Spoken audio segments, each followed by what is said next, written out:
In a world where there's all sorts of conflict and anger and sin, we get a really fantastic piece of wisdom and guidance and revelation from Jesus in the gospel today.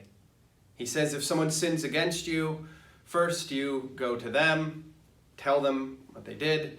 Then, if they don't listen, you bring a couple other people. If they don't listen, you take it to the church, which we hear, as Jesus says to his disciples, has the power to bind and to loose. Now, whenever I'm reading a gospel, I find a great source to clarify it and to give it some direction comes from the fathers of the church, those early Christian saints and theologians. And one of the ones that I'm always drawn to is a saint by the name of St. John Chrysostom. Now, when he's talking about this reading, he says that really what Jesus is trying to get us to avoid is two possible faults. Number one, we could have a tendency to be indifferent, to just not care and maybe become a little bit puffed up and arrogant. And on the second extreme, we can have the tendency to chide or to scold or accuse.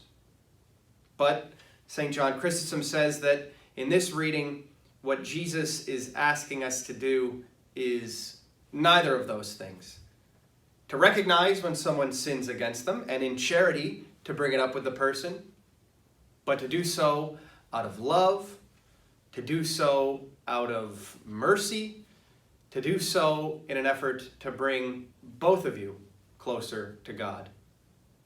I think Jesus' words today in the gospel are useful in an era when the only two responses to sins in the world or against us seem to be who cares or working ourselves up into a frenzy on Twitter or social media.